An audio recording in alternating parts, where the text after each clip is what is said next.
guys, Adam here, Blackfyre Productions. I am here with a very special unboxing. In my hands I have Warhammer Quest Cursed City.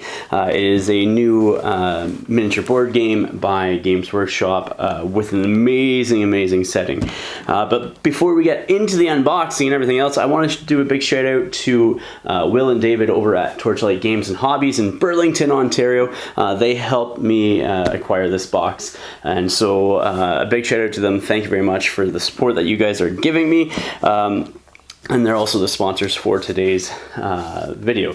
So a little bit about Torchlight Games and Hobbies. Like I said, they're from Burlington, Ontario. So if you're from the Ontario area, make sure you go over there and check them out. If not, hit the link in the description of the video down below and check out their website. There they offer 15% off of the full range of Games Workshop, as well as Canada-wide shipping, and I think it's like $75 or $75 in Ontario you get free shipping, and $125 in Canada you get free shipping. And then also, they were willing to do a promo code for you guys. So if you put in FIRE5, so fire as in Blackfyre, F-Y-R-E, 5, the number 5, into their promo section, and use that code, you will get 5% off of all paint and hobby tools.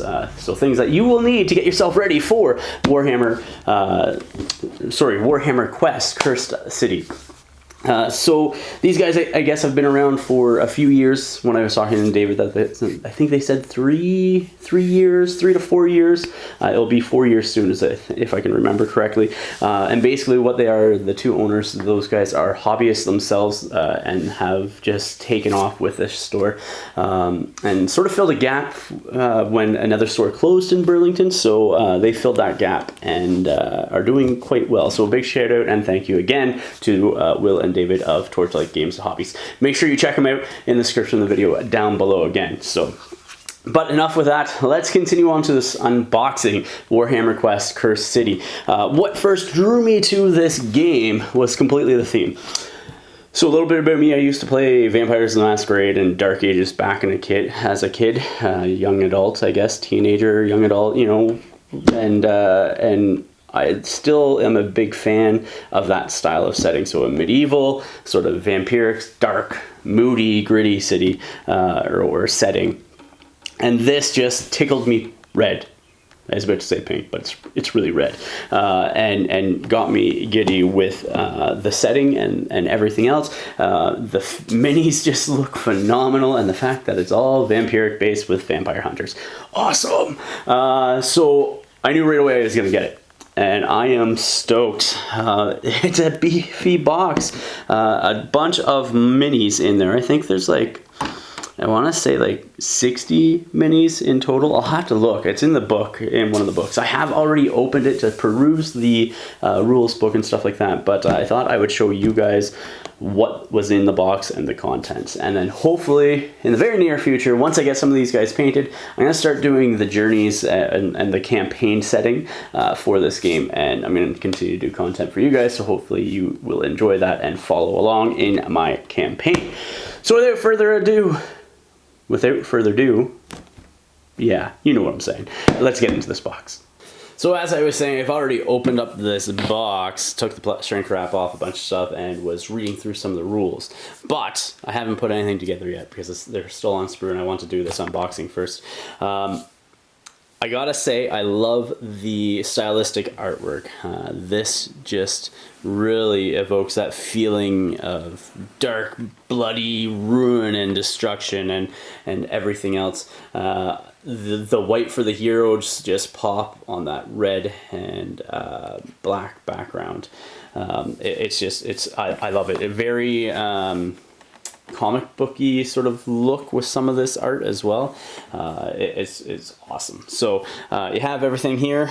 Let me see if I can show you without the glare.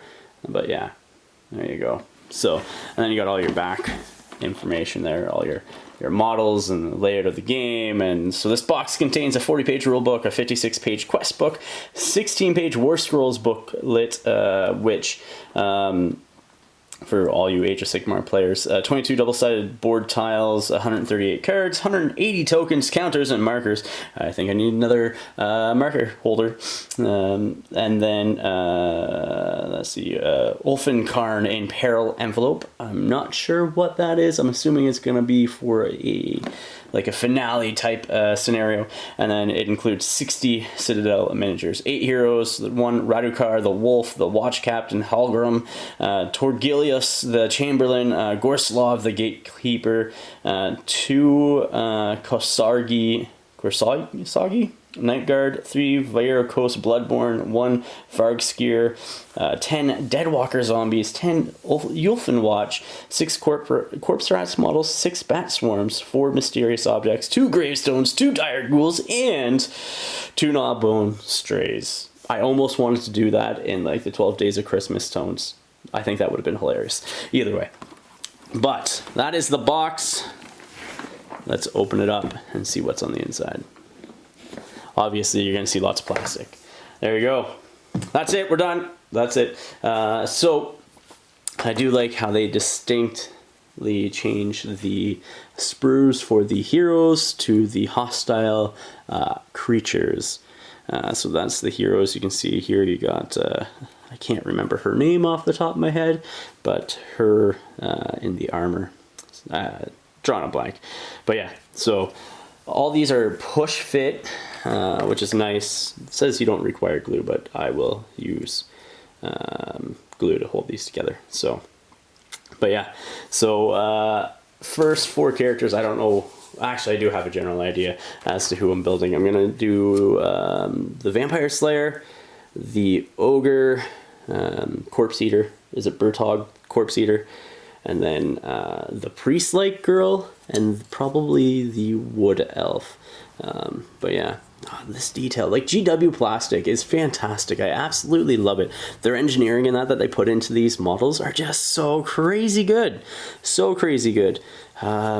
And yeah, like really, if you're just buying these for the models, even that is worth for me, it would be $250, I think, Canadian here. It's just so good. So that's Radukar, the wolf, the main bad guy. I'm really going to be looking forward to the expansions and stuff like that, and when they come out as well. Like, look, oh, just so cool. Where's his face? Where's his face? His face is right there. Upside down, but it's there. Like, look at that. It just looks so good. Oh, excited. And then these ones are both the same sprues because they have all your zombies and Ulfenwatch. I almost said Wolfenwatch. I guess kind of fits because he does have a big wolf cloak, but Ulfenwatch. Yeah, the rats are so cool too, right down there. I definitely like those. More rat swarms. Yeah. One of the mysterious objects, or mysterious objectives. It's the hanging skeleton one. Pretty cool. This sprue is the exact same, so I'm not going to go into detail as to what's on it because, well, I just kind of went over it and showed you guys briefly. Underneath that, you got your bases, which, well, you don't need these. Everybody knows what the bases look like, so we got that. We have the dice. You have your different, like, activation dice, I think is what they're called, which is the white d6s, right, where you roll those for your heroes' activations. Is it Destiny dice? Another different concept there. And then these are like your dice for actually some of the dice for activating. So that's a single success, and then you got your critical success there. The same with the D8s and D12s as well. They all have the exact same thing. Same symbols, so your critical success and your regular success. Same with the D12s. Obviously, the D12s are going to be the best die to use. 1, 2, 3, 4.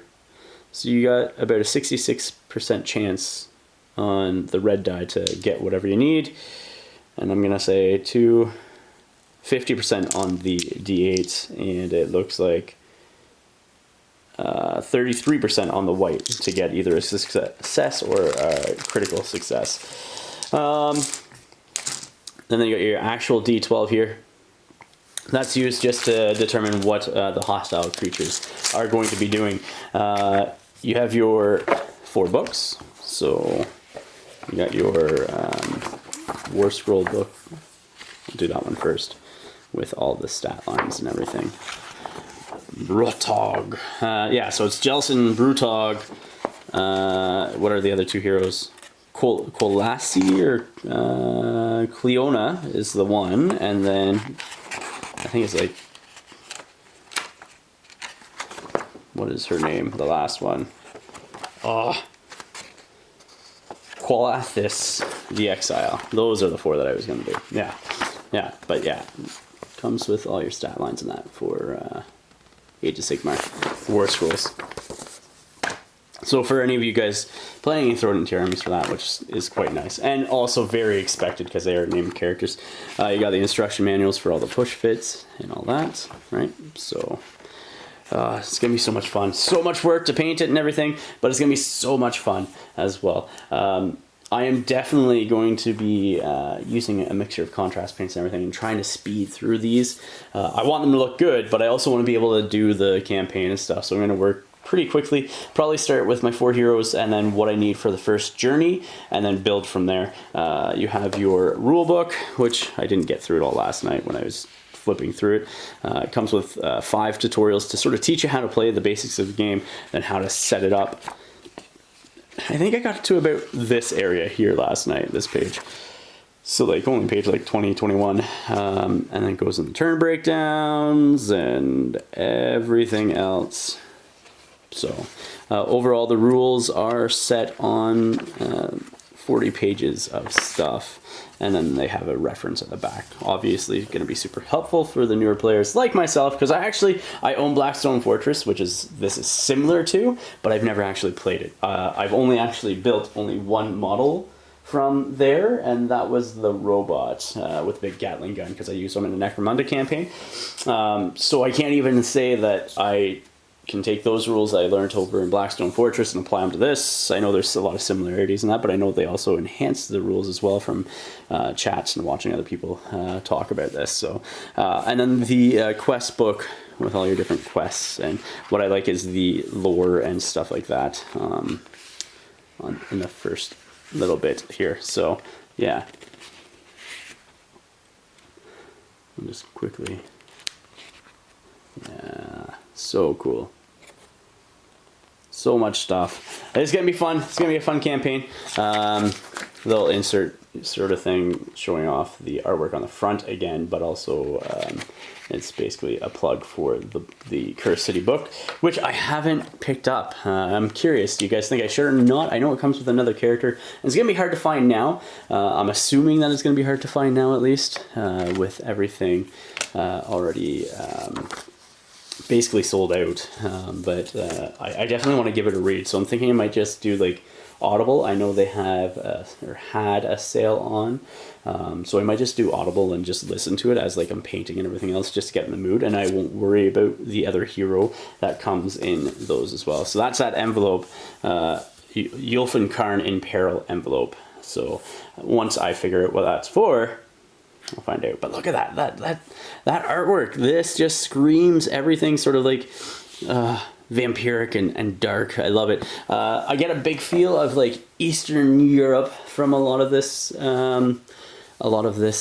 setting, which is pretty sweet. So think like, you know, Vlad the Impaler type stuff. That's it's just screaming that.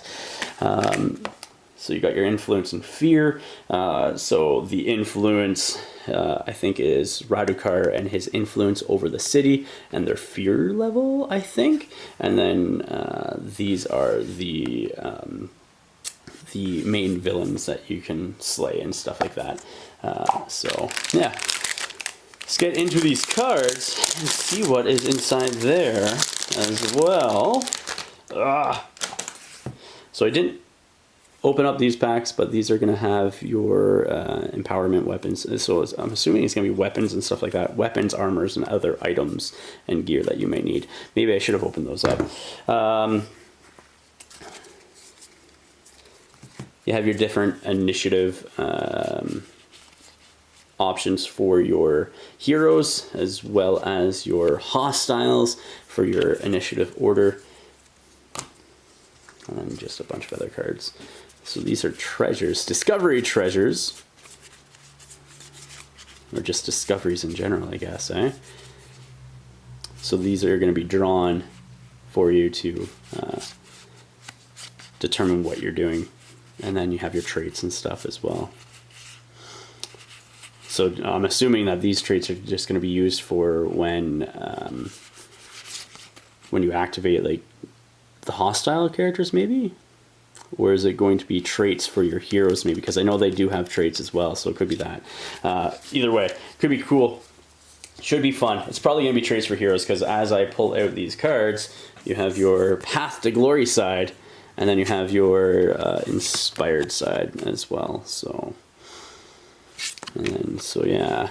Jellicent is definitely going to be a first model that I paint. And if you guys have been following along with another segment that I've been doing for a different game, I've been trying to work on a grim dark feel with those minis that I'm painting up, so I'm hoping to transfer them over to this, because I think that it would be a very nice effect added to these guys, to these minis, just because of the setting and everything else. It just fits and goes hand in hand. And the grim dark really, you know, well, anything Games Workshop it would go with. Maybe not Lord of the Rings or Middle Earth SPG, but like obviously 40k, yes. And Age of Sigmar, I think it could definitely be applicable there. So make it look nice and gritty.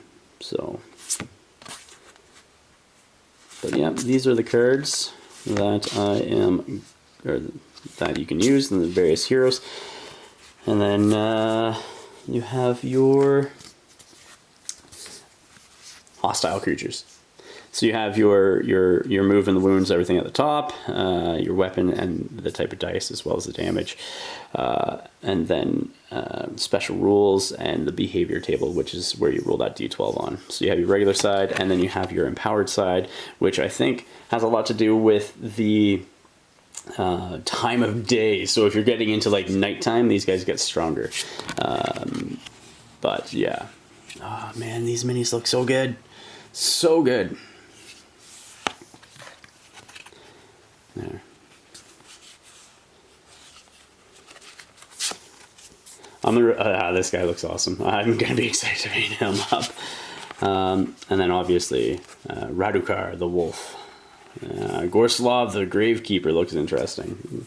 Kind of reminds me of Silent Hill and the guy with the big triangle on his head, but still looks pretty cool nonetheless. Torgilius the Chamberlain as well. Interesting. So yeah, those are the character cards, and then the tiles. The artwork on these tiles are absolutely fantastic. Great details with everything from shadowing, from you know, light sources to just blood splatter and effects and everything else. So let me see if you can see those without the shine. There's that one. There you go. That's better, right? Look at all that stuff. Pull out another one. So each quest will be on like a different setting, I guess, of tiles, is how they're doing it. You can see the squares on there and everything else. So those are the movement squares, I guess, movement tiles. You get a certain number of movement based on your stat card here. So your move is, the first one is 3, that's just a regular move, and then you have your run as well. So you need a 1+ to move, and then 3+ to run, and then these are your dice for your agility, defense, and stuff like that. Obviously you have your weapon. She has a massive sword, should do a ton of damage, and then all your not stats, but like the human traits and stuff like that, like tags, I guess, special rules, and then Path to Glory special rule down there. So yeah, that's roughly it. I should have actually talked about that. And on the back it's 2d8. That's not bad. So when she inspires, she rolls 2 dice. That's a big change. Does more damage as well. And yeah, her death blow gets better from a 6+ to 4+. Yeah, so they get better obviously when they inspire. But back to the tiles. Anyhow, yeah. Well, this one's gonna pop out. I'll be doing this all later on today, being Friday. I'll be starting to get this stuff ready. I'm going to build up the minis that I want done first. I'll look at the first quest, build up the minis that I want, or need for that, I should say, as well as my heroes that I'll be using. Because I'll be running the campaign solo because we are in lockdown here in Ontario. I'll just lift up that last one with all the tokens and stuff like that. But yeah, so we are in lockdown, so I'll just run through this campaign solo instead of having somebody come over and run through it with me. And then eventually, once there's other stuff, or once this lockdown opens up, maybe I will do another campaign, run through it with some friends, or when there's additional expansion packs, stuff like that for this game, I'll run through it with them then, and then it will be slightly different than the first campaign. So that is everything that comes in the box. Let me know what you guys think of the Cursed City board game in the description of the video down below. Also, let me know what characters you guys will be using as well in your campaigns, and make sure you share them on my Facebook page and stuff, so that way I can see what you guys are working on. To Torchlight Games and Hobbies, so Will and David, thank you very much for sponsoring this video. Make sure you guys check out the link to their website in the description of the video down below. Again, if you use Fire 5, you will save 5% off of your hobby tools and paints, which they have things like HK Interactive, Vallejo, Citadel, as well as you can save 15% off of your Warhammer purchases here in Canada. Can't ship out of country, but they can ship to here in Canada, and the shipping rates for free shipping is awesome. It's like I said, $75 in Ontario and $125 in the rest of the Canada gets you free shipping. So make sure that you check out their website and give those guys a big shout out as well. Anyhow, thank you for watching. Please remember to like, share, and subscribe. And until next time, ignite your hobby.